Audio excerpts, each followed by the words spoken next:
ഇടയിൽ നമ്മൾ വെനിസുലയിൽ തന്നെ തുടങ്ങാം. കാരണം വെനിസുലയിൽ തകൃതിയായിട്ടുള്ള ആക്രമണങ്ങൾ യു.എസ് നടത്തിക്കൊണ്ടിരിക്കുകയാണ്. അപ്പം ഏതൊക്കെ സ്ഥലങ്ങളിൽ എവിടെയൊക്കെയാണ് ആക്രമണങ്ങൾ നടത്തിയിരിക്കുന്നത് പറഞ്ഞാൽ ഒരു 5-6 പ്രധാനപ്പെട്ട സ്ഥലങ്ങൾ ടാർഗറ്റ് ചെയ്താണ് ആക്രമണങ്ങൾ യു.എസ് നടത്തിയിരിക്കുന്നത്. അപ്പോൾ ഇതിൽ നമ്മൾ പ്രധാനമായിട്ടും അവരുടെ ക്രാക്കേഴ്സ് എന്ന് വിളിക്കപ്പെടുന്ന തലസ്ഥാനം. ഈ തലസ്ഥാനം ശരിക്കും അമേരിക്ക ഇത്രയും നാൾ എവിടെയാണോ അമേരിക്ക അവരുടെ വാർഷിപ്പൊക്കെ കൊണ്ട് നിർത്തിവെച്ചിരുന്നത്, ആ ഒരു നോട്ടിക്കൽ മൈൽ ഡിസ്റ്റൻസിലാണ് അവർ നിർത്തിവെച്ചിരുന്നത്. പക്ഷെ ആ സാഹചര്യത്തിൽ അവിടെ നിന്ന് വളരെ അടുത്ത് തന്നെയാണ് ഈ ഒരു തലസ്ഥാനം സ്ഥിതി ചെയ്യുന്നത്. അപ്പോൾ ഞാൻ മാപ്പിൽ കാണിക്കുന്ന ആ ഒരു പോയിന്റിൽ നിങ്ങൾ നോക്കിക്കഴിഞ്ഞാൽ ഇവിടെയാണ് അതിന്റെ തലസ്ഥാനം. അപ്പോൾ നിങ്ങൾക്ക് മനസ്സിലാക്കാൻ പറ്റും എത്ര എളുപ്പമാണ് ഈ തലസ്ഥാനത്തിനെ ടാർഗറ്റ് ചെയ്യുക എന്നുള്ളത്. കാരണം അത്ര എഡ്ജിൽ സ്ഥിതി ചെയ്യുന്ന ഒരു നഗരമാണ്. അപ്പോൾ ആ നഗരത്തിൽ ഇന്നലെ രാത്രി ഉടനീളം ആക്രമണം. ഇന്നലെ രാത്രി എന്ന് പറയുമ്പോഴത്തേക്കും ഒരുപാട് ടൈം ലൈൻ വിചാരിക്കേണ്ട ആവശ്യമില്ല. ഇപ്പൊ നിലവിൽ നടന്നുകൊണ്ടിരിക്കുകയാണ്. കാരണം ഇപ്പോഴാണ് അവിടുത്തെ രാത്രി. സാറ്റർഡേ നൈറ്റ് എന്ന് പറയുന്നത് ഇപ്പോൾ അവിടെ ആയതേ ഉള്ളൂ. അപ്പൊ സാറ്റർഡേ രാത്രി 1 മണിക്ക് ശേഷം തുരിതര ആക്രമണങ്ങൾ തുടങ്ങിയിട്ടുണ്ട്. ആദ്യമായിട്ട് ക്രാക്കേഴ്സ് എന്ന് പറഞ്ഞ ക്യാപിറ്റൽ സിറ്റിയിലാണ് ആക്രമണം തുടങ്ങിയത്. മൾട്ടിപ്പിൾ സ്ഥലങ്ങളിൽ ആക്രമണം നടന്നതായിട്ടാണ് വാർത്തകൾ വരുന്നത്. അത് വെറും വാർത്ത മാത്രമല്ല, വീഡിയോ ഫൂട്ടേജ് സഹിതം ആൾക്കാരെടുത്ത് പുറത്തു വിട്ടിട്ടുണ്ട്. അതാണ് മനസ്സിലാക്കേണ്ടത്. ഞാനിവിടെ വെച്ചിരിക്കുന്ന വീഡിയോ തലസ്ഥാന നഗരത്തിൽ ആ ക്രാക്കേഴ്സ് എന്ന് പറഞ്ഞ ആ നഗരത്തിൽ പൊട്ടിത്തെറിക്കുന്ന രംഗങ്ങളാണ്. അമേരിക്ക തുരിതര വന്ന് ബോംബിടുന്ന രംഗങ്ങളാണ് ഇവിടെ കാണാൻ കഴിയുന്നത്. ഇതിൽ ഒരു തലസ്ഥാന നഗരത്തിൽ ഒരു ഫോർട്ട് ഉണ്ട്. ആ ഫോർട്ട് ടിയൂന എന്ന് പറഞ്ഞ ഫോർട്ട്, ഈ ടിയൂന എന്ന് പറഞ്ഞ ഫോർട്ട് അറ്റാക്ക് നടത്തിയിട്ടുണ്ട് അമേരിക്ക. ഈ ടിയൂന ഫോർട്ടിൽ മിലിറ്ററി ഇൻസ്റ്റാലേഷൻസ് ഉണ്ടായിരുന്നു. ആ മിലിറ്ററി ഇൻസ്റ്റാലേഷൻസ് എല്ലാം അടിച്ചു തകർത്തിട്ടുണ്ട്. അതിൽ ഈ ടിയൂന എന്ന് പറയുന്നത് വെനിസുലയിൽ തന്നെ ഏറ്റവും വലിയ ലാർജസ്റ്റ് മിലിറ്ററി ബേസ് ആണ്. അത് കഴിഞ്ഞാൽ ലാ കാർലോട്ട എയർബേസ് എന്ന് പറയുന്ന ഒരു എയർബേസ് അറ്റാക്ക് ചെയ്തിട്ടുണ്ട്. അതായത് 5ലധികം എയർബേസുകൾ തകർത്തിട്ടുണ്ട് അമേരിക്ക. അതായത് തിരിച്ച് അവിടെ നിന്ന് ഒരു ടേക്ക് ഓഫ് നടത്തി അമേരിക്കയ്ക്ക് മേളിൽ ഒരു ആക്രമണം നടത്താൻ പാടില്ല. ഇറ്റ് മീൻസ് അമേരിക്കയുടെ വാർഷിപ്പുകൾക്ക് മേളിൽ പോലും ടാർഗറ്റ് ചെയ്യാൻ പാടില്ല എന്നുള്ള നിലയിൽ തന്നെയാണ് ആക്രമണങ്ങൾ നടത്തിയിരിക്കുന്നത്. അതുപോലെ ഫ്രാൻസിസ്കോ ഡി മെറിൻഡ എന്ന് പറഞ്ഞിട്ടുള്ള ഒരു എയർഫീൽഡ് ഉണ്ട്. ആ എയർഫീൽഡിലും അറ്റാക്ക് നടത്തിയിട്ടുണ്ട്. ഇവിടെയൊക്കെ തന്നെ ഏർലി മോർണിംഗിലാണ്. ഇപ്പോൾ 1 മണിക്ക് ഒരു 1:15 തുടങ്ങിയ അറ്റാക്ക് ഏതാണ്ട് 3:30-4 മണിയോട് അടുപ്പിച്ച് നോക്കുമ്പോഴത്തേക്കും പല സ്ഥലങ്ങളും ടാർഗറ്റ് ചെയ്ത് തച്ചുടച്ച് കളഞ്ഞിരിക്കുകയാണ് അമേരിക്ക. മിറണ്ട സ്റ്റേറ്റിലുള്ള ഈ സൈനികപരമായിട്ട് ബന്ധപ്പെട്ട കംപ്ലീറ്റ് സാമഗ്രികളും അറ്റാക്ക് നടത്തിയിട്ടുണ്ട്. അതിനെ തുടർന്ന് അതിന്റെ അടുത്ത സ്റ്റേറ്റ് ആയിട്ടുള്ള അരാഗ്വ സ്റ്റേറ്റ് എന്ന് പറഞ്ഞുള്ള സ്റ്റേറ്റ് ഉണ്ട്. അത് നെക്സ്റ്റ് ഇതിന്റെ നെയ്ബർ സ്റ്റേറ്റ് ആണ്. ആ സ്റ്റേറ്റിലും കൂടി അറ്റാക്ക് നടത്തിയിട്ടുണ്ട്. അവിടെയും മിലിറ്ററി ബേസുകളാണ് ടാർഗറ്റ് ചെയ്തിരിക്കുന്നത്. പിന്നെ അത് കഴിഞ്ഞിട്ടാണ് ഈ ലാഗ്വേര എന്ന് പറഞ്ഞ ഇതൊരു കോസ്റ്റൽ ലൈനിൽ സ്ഥിതി ചെയ്യുന്ന ഒരു പോർട്ടാണ്. ആ പോർട്ടിനെ ടാർഗറ്റ് ചെയ്ത് അറ്റാക്ക് നടത്തിയിരിക്കുന്നത്. ഈ പോർട്ടുകൾ അറ്റാക്ക് ചെയ്യുന്നത് എന്തുകൊണ്ടാണെന്ന് പറഞ്ഞാൽ ആയുധങ്ങൾ ട്രാൻസ്പോർട്ടേഷൻ ചെയ്യാൻ പാടില്ല, അതേപോലെ എണ്ണ ട്രാൻസ്പോർട്ടേഷൻ ചെയ്യാൻ പാടില്ല. ഇങ്ങനത്തെ പല സംഗതികളും ഇതിനകത്തുണ്ട് എന്നുള്ളതാണ് മനസ്സിലാക്കേണ്ടത്. അപ്പോൾ ഇവിടെ വെച്ചിരിക്കുന്ന ഫൂട്ടേജസ് എല്ലാം തന്നെ ഈ മേഖലകളിൽ നടന്ന ആക്രമണങ്ങളാണ്. അപ്പം ഇത് കൃത്യമായിട്ട് ടാർഗറ്റ് ചെയ്ത് കൃത്യമായിട്ട് അമേരിക്ക അവരുടെ മിഷൻ നടപ്പിലാക്കിയിട്ടുണ്ട്. പക്ഷേ ഇവിടെ ഒരു പരാജയം എന്ന് പറയുന്നത് വെനിസുലയെ വേണമെങ്കിൽ ഒരു ചെറുവിരൽ പോലും വെനിസുലയ്ക്ക് അനക്കാൻ പറ്റാത്ത രീതിയിൽ, അതായത് ഇത് പെട്ടെന്ന് ഒരു സുപ്രഭാതത്തിൽ വന്ന് ട്രംപ് നടത്തിയ ഒരു അറ്റാക്കല്ല. ഒരു മാസങ്ങളോളം ഇതിന് വാണിംഗ് കൊടുത്തിരുന്നു. മാസങ്ങളോളം ഇതുമായിട്ട് ബന്ധപ്പെട്ട ചർച്ചകൾ ലൈം ലൈറ്റിൽ ഉണ്ടായിരുന്നു എന്നുള്ളതാണ്. ഇന്നലെ പോലും നമ്മൾ വാർത്തയിൽ സൂചിപ്പിച്ചിട്ടുണ്ടായിരുന്നു. മദുറാവോ പറഞ്ഞിട്ടുണ്ടായിരുന്നു, ഞാൻ എന്തിനും തയ്യാറാണ്, എൻ്റെ നിക്കറും പാൻസും എല്ലാം വരെ ഊരിത്തരാൻ തയ്യാറാണ്, എന്നെ വെറുതെ വിടണം എന്നാണ് ഇന്നലെ പറഞ്ഞിരുന്നത്. അപ്പോൾ ആ ഒരു സാഹചര്യത്തിൽ ഈ ഡാൻസും കളിച്ചിങ്ങനെ നടന്നാൽ മാത്രം പോരാ. ഒരു രാജ്യം ഭരിക്കുന്ന ഒരു നേതാവ് എന്നുള്ള നിലയിൽ എന്തെങ്കിലുമൊക്കെ ഒരു ചെറിയ ഡിഫൻസ് എങ്കിലും സംഘടിപ്പിക്കേണ്ടത് വളരെ വളരെ അനിവാര്യമായിരുന്നു. ഈ പൊതുജനങ്ങൾക്ക് തോക്കൊക്കെ കൊടുത്തിട്ട് കാര്യമൊന്നുമില്ല. അതൊക്കെ വെറും നാടകമാണെന്ന് മാത്രമാണ് നമുക്കിപ്പം അതിനെ നോക്കിക്കാണാൻ കഴിയുന്നത്. അതിലുപരിയായിട്ട് ഏതെങ്കിലും ഒരു തരത്തിലുള്ള ഒരു ചെറിയ തിരിച്ചടി പോലും വെനിസുലയ്ക്ക് സാധ്യമായില്ല എന്നുള്ളതാണ് നമ്മൾ മനസ്സിലാക്കേണ്ടത്. അത് ഒരു രാജ്യം ഭരിക്കുന്ന ഭരണകർത്താവിന്റെ ഒരു പരാജയം തന്നെയാണ്. അത് അങ്ങനെ തന്നെ വിലയിരുത്തേണ്ടി വരും. 35 മുതൽ 40ഓളം ഹെലികോപ്റ്റേഴ്സ്, അമേരിക്കയുടെ ഹെലികോപ്റ്റേഴ്സ് വട്ടമിട്ട് പറക്കുകയാണ് ചെയ്തത്. അത് ശരിക്കും പറഞ്ഞാൽ ഈ ക്രാക്കേഴ്സ് എന്ന് പറഞ്ഞ വെനിസുലയുടെ തലസ്ഥാനത്തിന് മാത്രം ലക്ഷ്യമാക്കിയിട്ട്. ഇതിലുപരിയായിട്ട് അമേരിക്കൻ ഫൈറ്റർ ജെറ്റുകൾ തലങ്ങും വിലങ്ങും വെനിസുലയെ ബലം വെക്കുന്നുണ്ട്. ഇതിനകത്ത് ഒരു സ്ഥലം പോലും സിവിലിയൻസിനെ ടാർഗറ്റ് ചെയ്ത് അറ്റാക്ക് നടത്തിയതായിട്ട് എവിടെയും പറയപ്പെടുന്നില്ല. എല്ലാം തന്നെ മിലിറ്ററി ബേസ്, അതേപോലെ തന്നെ ആയുധങ്ങൾ ശേഖരിച്ചു വെച്ചിരിക്കുന്ന ആയുധ ഗോഡൌൺസ്, സ്ഥലങ്ങൾ, ഫൈറ്റർ ജെറ്റുകൾ ഹാങ് ചെയ്ത് വെച്ചിരിക്കുന്ന സ്ഥലങ്ങൾ, അതുപോലെ പോർട്ടുകൾ, ഇവരുടെ ഡിഫൻസുമായിട്ട് ബന്ധപ്പെട്ട ഹെഡ് ക്വാർട്ടേഴ്സ് സ്ഥാപനങ്ങൾ, ഇമാതിരിപ്പെട്ട സ്ഥാപനങ്ങളെയാണ് അറ്റാക്ക് നടത്തിയിരിക്കുന്നത് എന്നുള്ള വാർത്തയാണ് വരുന്നത്. ഇപ്പൊ തന്നെ വെനിസുലയിൽ നിന്നും ഒരുപാട് പേര് പലായനം തുടങ്ങിയിട്ടുണ്ട് എന്നുള്ള വാർത്തയാണ് വരുന്നത്. ഇനി അതിലുപരിയായിട്ട് ഒരു നിർണായകമായിട്ടുള്ള വാർത്ത ഇപ്പോൾ ലേറ്റസ്റ്റ് ആയിട്ട് വന്നുകൊണ്ടിരിക്കുന്നത്, ട്രംപാണ് അനൗൺസ് ചെയ്തിരിക്കുന്നത് വെനിസുലയുടെ നേതാവായിട്ടുള്ള നിക്കോളസ് മദുറാവോനെ പിടികൂടി അയാളെ രാജ്യത്തിൽ നിന്നും നീക്കം ചെയ്തിട്ടുണ്ട് എന്നുള്ള വാർത്തയും കൂടി വരുന്നുണ്ട്. CNN ആണ് ഇത് റിപ്പോർട്ട് ചെയ്തിരിക്കുന്നത്. അപ്പം ട്രംപിന് പോസിറ്റീവായിട്ട് അവർ റിപ്പോർട്ട് എഴുതാൻ വളരെ ബുദ്ധിമുട്ടുള്ള ഒരു മാധ്യമമാണ്. അപ്പോൾ അതുകൊണ്ട് തീർച്ചയായിട്ടും അവർ എഴുതിയിട്ടുണ്ട്. അപ്പോൾ അതുകൊണ്ട് നമ്മൾ വാർത്ത എടുക്കുമ്പോഴത്തേക്കും നമ്മൾ എപ്പോഴും ഇങ്ങനെ ഒരു ക്രിസ് ക്രോസിൽ തന്നെയാണ് വാർത്തകൾ എടുക്കുക. എന്നാൽ മാത്രമേ നമുക്ക് വ്യക്തമായിട്ട് വാർത്ത മനസ്സിലാക്കാൻ പറ്റുള്ളൂ. മദുറാവോ ഇപ്പം അമേരിക്കയുടെ പിടിയിലുണ്ട്, അതാണ് മനസ്സിലാക്കാൻ പറ്റുന്നത്. അപ്പോൾ ഇനി ഫർദർ ആയിട്ടുള്ള നീക്കങ്ങൾ, അവിടെ ഇനി ഇതിൽ കൂടുതൽ ആക്രമണങ്ങൾ അമേരിക്ക നടത്തുമെന്ന് തോന്നുന്നില്ല. അവിടെ ശരിക്കും പറഞ്ഞാൽ ഇനി മറ്റൊരു ഗവൺമെന്റിനെ കൊണ്ടുവരാൻ വേണ്ടിയിട്ട് ഒരു ഇടക്കാല സർക്കാരിനോട് സ്ഥാപിക്കും.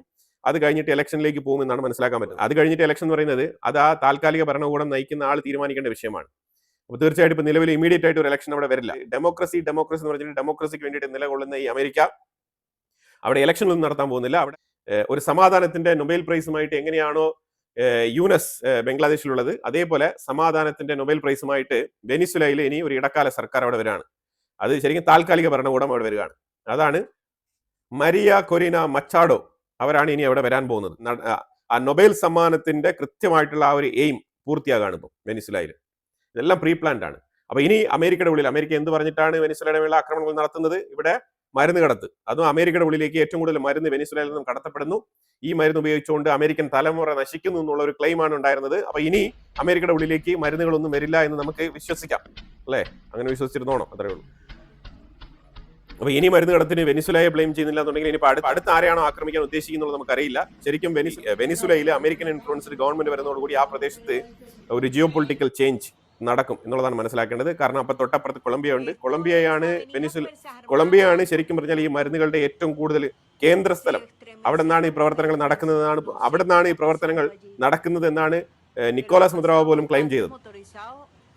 ഇപ്പൊ കൊളംബിയ ശരിക്കും പറഞ്ഞാൽ അവര് വെനിസുലയിലൂടെ ഇത് കടത്തിവിടുന്നു എന്നുള്ള ആരോപണമാണ് ഉണ്ടായിരുന്നത്. അപ്പൊ ഇനിയിപ്പോ അടുത്ത് നെക്സ്റ്റ് കൊളംബിയയെ ടാർഗറ്റ് ചെയ്യുമോ എന്നുള്ളത് നമുക്കറിയില്ല.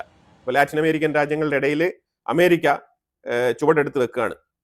ഈ ഫിയോർട്ടെ ടിയൂന എന്ന് പറഞ്ഞ സ്ഥലത്താണ് ഇവരുടെ മിലിറ്ററി ഹെഡ്ക്വാർട്ടേഴ്സ് സ്ഥിതി ചെയ്യുന്നത്, ആരുടെ? വെനിസുലയുടെ. അവിടെയും എക്സ്പ്ലോഷൻ നടന്നിട്ടുണ്ട് എന്നുള്ളതാണ് വാർത്ത. അതാണ് മനസ്സിലാക്കേണ്ടത്. അതേപോലെ ഹെക്യൂറോട്ടെ എയർപോർട്ട്, ആ എയർപോർട്ടും ആക്രമണത്തിന് വിധേയമായിട്ടുണ്ട് എന്നുള്ളതാണ്. അവിടെ വെനിസുലയുടെ ഹെലികോപ്റ്റർ ഫെസിലിറ്റീസ് അവിടെയാണുള്ളത്, അതും തച്ച് തകർത്തിട്ടുണ്ട്. അതുപോലെ ഡ്രോൺ ഫെസിലിറ്റി ഇവര് റെഡിയാക്കി വെച്ചിരുന്നത് ലാഗ്വേറ പോർട്ട് എന്ന് പറഞ്ഞ ഒരു പോർട്ട് ഫെസിലിറ്റീസിലാണ് ഈ ഡ്രോൺ സംവിധാനങ്ങളെല്ലാം ഇവർ റെഡിയാക്കി വെച്ചിരുന്നത്. അപ്പൊ അവിടെയും അറ്റാക്ക് നടത്തിയിട്ടുണ്ട്. അതായത് വെനിസുലയെ കൃത്യമായിട്ട് മോണിറ്റർ ചെയ്ത് എവിടേക്കാണ് സ്പെസിഫിക് ആയിട്ട് അറ്റാക്ക് നടത്തേണ്ടത് എന്നുള്ളത് കൃത്യമായിട്ട് ബ്ലൂ പ്രിന്റ് ഇട്ട് എവിടെ അടിച്ചു കഴിഞ്ഞാൽ വെനിസുലയ്ക്ക് തിരിച്ച് എണ്ണിക്കാൻ പറ്റാത്ത അവസ്ഥയാവും കൃത്യമായിട്ട് നടത്തിയ ഒരു ഓപ്പറേഷനാണ്. ഇത് അങ്ങ് എക്സ്റ്റെൻഡ് ചെയ്ത് പോവില്ല എന്നാണ് മനസ്സിലാക്കാൻ പറ്റുന്നത്. കാരണം വെനിസുലയുടെ പ്രസിഡന്റിനെ പിടികൂടിയ സ്ഥിതിക്ക്, അയാളെ രാജ്യത്ത് നിന്നും പുറത്താക്കിയ സ്ഥിതിക്ക് ഇനി അവിടെ ആക്രമണങ്ങൾ തുടരാനുള്ള സാധ്യത വളരെ കുറവാണ്. അതായത് ഒരു സർജിക്കൽ സ്ട്രൈക്ക് മാതൃകയിൽ നടത്തിയ ഒരു അറ്റാക്ക് ആയിട്ടാണ് പൊതുവിൽ മനസ്സിലാക്കാൻ പറ്റുന്നത്. അപ്പൊ ഇനി ഉടനെ തന്നെ അമേരിക്കൻ കമ്പനികൾ ഇനി അവിടെ ഷെവറോൺ പോലത്തെ കമ്പനികളൊക്കെ ഇനി അവിടെ നിന്ന് എണ്ണ എടുത്ത് വിൽക്കാനുള്ള സാഹചര്യത്തിന് വഴിയൊരുങ്ങുന്നു. അതാണ് വളരെ എളുപ്പത്തിൽ നമ്മൾ മനസ്സിലാക്കേണ്ടത്. ഇറാൻ ഇതിനെതിരെ ശക്തമായിട്ടുള്ള കണ്ടംപ്റ്റ് രേഖപ്പെടുത്തിയിട്ടുണ്ട്, ചൈന രേഖപ്പെടുത്തിയിട്ടുണ്ട്, UN നിന്നും അഭിപ്രായങ്ങൾ രേഖപ്പെടുത്തുന്നുണ്ട്. പക്ഷേ UN ഒക്കെ ഇനിയിപ്പോൾ അടച്ചു പൂട്ടിയിട്ട് വീട്ടിൽ പോകുന്നതാണ് വളരെ നല്ലത്. കാരണം ഇല്ല, UN എന്ന് പറയുന്നത് വെറുതെ ജസ്റ്റ് ഒരു കളിപ്പാവയായിട്ട് അവിടെ ഇരിക്കുകയാണ്. അത് മാത്രമാണ് മനസ്സിലാക്കാൻ പറ്റുന്നത്. ന്യൂ ഇയറിൽ തന്നെ സമാധാനത്തിന്റെ ഒരു വെള്ളരിപ്രാവായിട്ട് ഐഡന്റിഫൈ ചെയ്യാൻ ആഗ്രഹിക്കുന്ന ഡൊണാൾഡ് ട്രംപ് തന്നെ അങ്ങനെ തന്നെയാണ്. അതായത് ഡൊണാൾഡ് ട്രംപിനെ അങ്ങനെ തന്നെയാണ് പുള്ളിക്കാരൻ വിശേഷിപ്പിക്കുന്നത്, സമാധാനം കൊണ്ടുവരാൻ വേണ്ടിയിട്ട്. കരോലിന ലെവിറ്റ് ഒക്കെ എപ്പോഴും പറയുന്നതാണ് നമ്മളുടെ പ്രസിഡന്റ് പീസ്, സമാധാനത്തിന്റെ പ്രസിഡന്റാണ്. ഈ സമാധാനത്തിന്റെ പ്രസിഡന്റാണ് ഇപ്പം വെനിസുലയെ അങ്ങ് തച്ച് തകർത്ത് റെഡിയായിക്കൊണ്ടിരിക്കുന്നത് എന്നുള്ള രീതിയിൽ മുന്നോട്ട് പോയതാണ്. പക്ഷെ ഇനിയിപ്പോൾ ഒന്നും ചെയ്തിട്ട് കാര്യമൊന്നുമില്ല, കാര്യങ്ങളൊക്കെ കൈവിട്ട് പോയിരിക്കുന്നു എന്നുള്ളതാണ്. ഇനി നേരെ ഇതേപോലെ തന്നെ ചൂടേറിയ ആക്രമണങ്ങൾ ഒരു സൈഡിൽ നടക്കുന്നുണ്ട്. അത് മിഡിൽ ഈസ്റ്റിലാണ്, യമനിൽ ഞാൻ ഈ വെക്കുന്ന മാപ്പ് ഒന്ന് കണ്ടോളൂ. ഈ മാപ്പിൽ ഈ ബ്ലൂ കളറിൽ താഴെ കാണുന്നില്ലേ, ഇതാണ് ഇപ്പം നിലവിൽ STCയുടെ കൈവശമുള്ള സ്ഥലങ്ങൾ.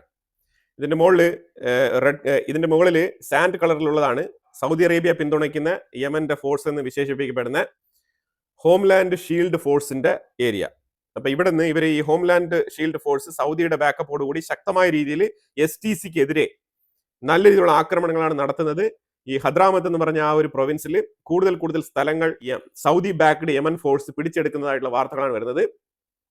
നിലവിൽ ഇതാണ് യമന്റെ സിറ്റുവേഷൻ. ഞാൻ ഇതിന് മുമ്പിട്ട വീഡിയോയിൽ 3 സ്ഥലങ്ങൾ ഈ സൗദി അറേബ്യ ബാക്ക് ചെയ്യുന്ന ഈ ഒരു ഹോംലാൻഡ് ഷീൽഡ് ഫോഴ്സ് പിടിച്ചെടുത്തതായിട്ട് ഞാൻ പറഞ്ഞിട്ടുണ്ട്.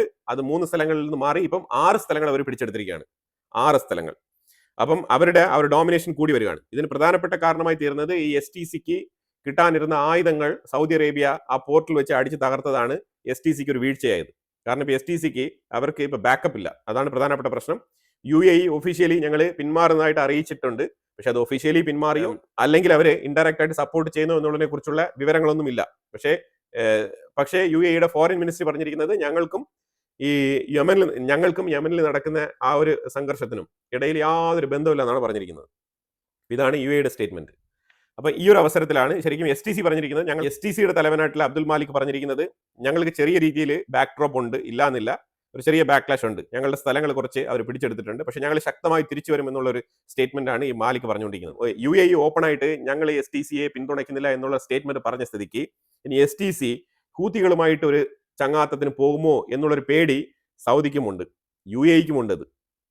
കാരണം ഇവർ തമ്മിലടിച്ചതുകൊണ്ട് ഈ STC എന്ന് പറഞ്ഞത് വളരെ സ്ട്രോങ് ആയിട്ടുള്ള ഒരു ഫോഴ്സ് ആയിരുന്നു. ആ ഫോഴ്സ് 2015 വളരെയധികം ഈ UAE-യും സൗദി അറേബ്യയും സപ്പോർട്ട് ചെയ്ത് ഹൂത്തികൾക്കെതിരെ നിലപാടെടുത്തിരുന്ന ഒരു സംഘടനയാണ്. ആ സംഘടനയ്ക്കാണ് ഇപ്പോൾ ഈ ഒരു ബാക്ക്ലാഷ് കിട്ടിയിരിക്കുന്നത്. അപ്പൊ ശരിക്കും ഒരു ട്രൂപ്പിനെ സപ്പോർട്ട് ചെയ്യുക എന്ന് പറഞ്ഞാൽ പൂർണ്ണമായിട്ട് സപ്പോർട്ട് ചെയ്യുക, ഇല്ലാന്നുണ്ടെങ്കിൽ പിന്നെ ഈ പണിക്ക് നിൽക്കരുത്. ആ സാഹചര്യത്തിൽ ഇപ്പം സൗദി അറേബ്യക്കെതിരെ ബാക്കപ്പ് ഇല്ലാണ്ട് STC പരാജയപ്പെടുന്ന രംഗമാണ് കാണാൻ കഴിയുന്നത്. അപ്പൊ അതിലൂടെ ഇപ്പം ഇവരെ സപ്പോർട്ട് ചെയ്തിരുന്ന UAE-യുടെ ഭാഗത്തുനിന്നും കൃത്യമായിട്ടുള്ള ആ ഒരു സപ്പോർട്ട് സിസ്റ്റം കിട്ടുന്നില്ല. ഇതാണ് ഇപ്പൊ STC-യുടെ അവസ്ഥ. അപ്പൊ അതുകൊണ്ട് STC ഇപ്പൊ കുറച്ച് സൈലന്റ് ആവാനാണ് തീരുമാനിച്ചിരിക്കുന്നത്. അപ്പം ഇതൊരു ഒരാഴ്ചക്കുള്ളിൽ ഇതൊരു തീരുമാനത്തിലാവുമെന്നാണ് മനസ്സിലാക്കാൻ പറ്റുന്നത്. ഇനി സൗദി അറേബ്യ പിന്തുണയ്ക്കുന്ന ഈ ഹോംലാൻഡ് ഷീൽഡ് ഫോഴ്സ് കൂടുതൽ ആക്രമണങ്ങൾ തുടർന്നാൽ ഈ STC ഹൂത്തികളുമായിട്ട് ചേർന്ന് ഒരു പുതിയ സംഘടന രൂപീകരിച്ച് അറ്റാക്ക് നടത്താനുള്ള സാധ്യതയുണ്ട്. അപ്പൊ അങ്ങനെയുള്ള സാഹചര്യം ഇപ്പൊ വരുന്നുണ്ട്. അപ്പൊ അങ്ങനെയാണെന്നുണ്ടെങ്കിൽ ഹൂത്തികൾക്ക് ഇപ്പൊ ഈ STC എന്ന് ഞാൻ കാണിച്ചിരിക്കുന്ന ഈ ബ്ലൂ കളർ ഏരിയ മൊത്തം ഹൂത്തികൾ അവരുടെ കസ്റ്റഡിയിൽ എടുക്കും. അതാണ് മനസ്സിലാക്കേണ്ടത്. ഇവർ അവരോടൊപ്പം ചേർന്ന് കഴിഞ്ഞാൽ പിന്നെ അത് വലിയൊരു പ്രൊവിൻസ് ആവുകയല്ലേ. അതായത് സന മാത്രമല്ല, ഇപ്പുറത്ത് റെഡ് സീയുടെ ഭാഗത്ത് എൻറ്റയർ കോർണർ ഏതെന്ന് പറഞ്ഞ ആ ഒരു സിറ്റി, ബാക്കി ഇപ്പുറത്ത് കിടക്കുന്ന കംപ്ലീറ്റ് ഈ റെഡ് സീയുടെ ഭാഗത്ത് നീണ്ടു കിടക്കുന്ന ഈ അൽ-മുക്കല്ല പോർട്ട് ഉൾപ്പെടെയുള്ള കംപ്ലീറ്റ് ഏരിയയും ഹൂത്തികളുടെ അണ്ടറിൽ പോകും.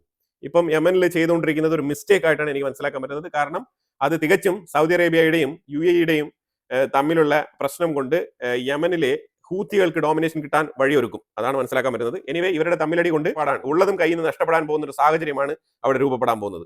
പ്രത്യേകിച്ച് സൗദി അറേബ്യ ഈ ഒരു ആക്രമണം ഇതോടെ നിർത്തുന്നതായിരിക്കും നല്ലത്. ഇതിൽ നിന്നും കൂടുതൽ അങ്ങ് കയറി പിടിക്കാൻ ശ്രമിച്ചു കഴിഞ്ഞാൽ കാര്യങ്ങൾ വേറെ രീതിയിലേക്ക് മാറി. അതാണ് യമന്റെ ഇപ്പോഴത്തെ ഒരു സ്ഥിതിവിശേഷം. ഈ 2026 കുറെ അപ്കമിങ് ഇലക്ഷൻസ് വരുന്നുണ്ട്. ഇലക്ഷനിൽ ഏതാണ്ട് 40ഓളം രാജ്യങ്ങളാണ് ഇലക്ഷൻ അഭിമുഖീകരിക്കാൻ പോകുന്നത്. ഉഗാണ്ട, പോർച്ചുഗൽ ജനുവരിയിൽ ഇലക്ഷൻ, ബംഗ്ലാദേശ്, തായ്ലാന്റ്, ലാവോസ് ഫെബ്രുവരിയിൽ ഇലക്ഷൻ, നേപ്പാൾ, വിയറ്റ്നാം മാർച്ചിൽ, ഹംഗറി ഏപ്രിലിൽ, സൈപ്രസ്, ലെബനോൺ മെയ് മാസം. അത് കഴിഞ്ഞാൽ US-ന്റെ മിഡ് ടേം ഇലക്ഷൻ വരുന്നുണ്ട്. ഒക്ടോബറിൽ ഇസ്രായേൽ ഇലക്ഷൻ. അത് കഴിഞ്ഞ് യൂറോപ്പിൽ ശരിക്കും പറഞ്ഞാൽ റെഫ്യൂജികളുമായിട്ട് ബന്ധപ്പെട്ട അവരുടെ ന്യൂ ഇയർ ആഘോഷത്തിനെ കുറിച്ച് ഞാൻ ഇതിനു മുമ്പുള്ള വീഡിയോയിൽ പറഞ്ഞിട്ടുണ്ട്. ആ വിഷയത്തിനെ തുടർന്ന് നെതർലാൻഡിൽ മാത്രം ഏതാണ്ട് 60,000 സിറിയൻ റെഫ്യൂജികളുണ്ട്. ഇവരെ എല്ലാം തന്നെ ഇപ്പം ഭീകരവാദ പട്ടികയിൽ പെടുത്തി ഇവരെ മൊത്തം പുറത്താക്കണം എന്നുള്ളതാണ് ഇപ്പം നിലവിലെ യൂറോപ്പിൽ നിന്നും ഉയർന്നു വരുന്ന സ്വരം. അപ്പൊ ഇവര് ശരിക്കും യൂറോപ്യൻസ് ഇപ്പൊ ഒരു പാഠം ഉൾക്കൊണ്ടുകൊണ്ട് അടുത്ത വർഷം ഇതിനേക്കാളും ഭീകരമായിരിക്കും എന്നുള്ളത് അവർക്ക് ഇപ്പൊ മനസ്സിലായിട്ടുണ്ട്. കാരണം ഈ പടക്കമൊക്കെ അവരെ നേരിട്ട് പോലീസിന്റെ മുഖത്തേക്ക് തന്നെയാണ് പൊട്ടിത്തെറിപ്പിക്കുന്നത്. ശരിക്കും ആകാശത്തേക്ക് വിട്ട് അവിടെ മുകളിൽ പൊട്ടിത്തെറിക്കേണ്ട സാധനങ്ങളാണ് നേരെ പോലീസിന്റെ മുന്നിലും അതേപോലെ ഷോപ്പുകളുടെ ഫ്രണ്ടിലൊക്കെ ഇട്ട് പൊട്ടിക്കുന്നത്. എത്ര വണ്ടികളാണ് ഫ്രാൻസിൽ, 1000-ലധികം വണ്ടികളാണ് ഫ്രാൻസിൽ കത്തി നശിച്ചത്. അതിന്റെ ഫുട്ടേജ് ഞാൻ ഇതിന് മുമ്പുള്ള വീഡിയോയിൽ വെച്ചിട്ടുണ്ട്. അപ്പം ഇമാതിരിപ്പെട്ട സ്ഥിതി വിശേഷങ്ങളാണ് യൂറോപ്പിൽ. അതുകൊണ്ട് തലവേദന പെരുത്തിട്ട് അവരിപ്പം കംപ്ലീറ്റ് റെഫ്യൂജികളെയും പുറത്താക്കണമെന്നാണ് പറഞ്ഞുകൊണ്ടിരിക്കുന്നത്. UK ഒക്കെ പകുതി കാണാനില്ല എന്നാണ് പറയുന്നത്. പകുതി കാണാനില്ല എന്ന് പറഞ്ഞാൽ UK പോലീസിന് പോലും പകുതി സ്ഥലങ്ങളിലേക്ക് കയറി പോകാൻ പറ്റില്ല. അതാണ് UK-യുടെ അവസ്ഥ. അത്രമാത്രം ഭീകരമായ അന്തരീക്ഷമാണ് UK-യിലൊക്കെ ഉള്ളത്. UK-യിൽ ചില പ്രത്യേക ഏരിയകളിൽ മാത്രമാണ് കുറച്ച് ഫ്രീഡം ഉള്ളതും കുറച്ച് ഫ്രീ ആയിട്ട് താമസിക്കാൻ പറ്റുന്നതും. ബാക്കിയുള്ളതെല്ലാം തന്നെ ഇവരുടെ അണ്ടറിലാണ് ഈ റെഫ്യൂജികളുടെ. അവർ പാലസ്തീനിയൻ ഫ്ലാഗും പിടിച്ച് അതിന്റെ പെയിന്റ് അടിച്ചുകൊണ്ട് കളർ പെയിന്റ് അടിച്ച് ഇങ്ങനെ നടക്കാണ്. ഇതാണ് സംഭവം. ജോലിയില്ല, കൂലിയില്ല, ഒന്നുമില്ല. ഇതാണ് അവസ്ഥ. ഇവർ ഇതിനു വേണ്ടി മാത്രം നിലകൊള്ളുന്ന ആൾക്കാരായിട്ട് അവിടെ തുടരുകയാണ്. പക്ഷേ UK അവരുടെ മുഖം രക്ഷിക്കാൻ വേണ്ടിയിട്ട് ഞങ്ങൾ ഇങ്ങനെയാണ് അങ്ങനെയാണെന്ന് പറഞ്ഞിട്ട് നാടകം കളിക്കുകയാണ്. അതാണ് സംഭവിച്ചുകൊണ്ടിരിക്കുന്നത്. അവരുടെ മുഖം രക്ഷിക്കാൻ വേണ്ടിയിട്ടുള്ള തടി തപ്പാൻ വേണ്ടിയിട്ടുള്ള തത്രപ്പാട്, അത് മാത്രമാണ് ഇപ്പോൾ നമുക്ക് മനസ്സിലാക്കാൻ പറ്റുന്നത്. വെനിസുലയിൽ അമേരിക്ക നടത്തിയ ആക്രമണത്തിനെ കുറിച്ച് പറയാനാണ് ഈ വീഡിയോ എടുത്തത്. ഇതിനെക്കുറിച്ചുള്ള അഭിപ്രായങ്ങൾ കമന്റ് ബോക്സിൽ രേഖപ്പെടുത്തുക. കൂടുതൽ വാർത്തകളുമായിട്ട് അടുത്ത വീഡിയോയിൽ വരാം. Thank you so much.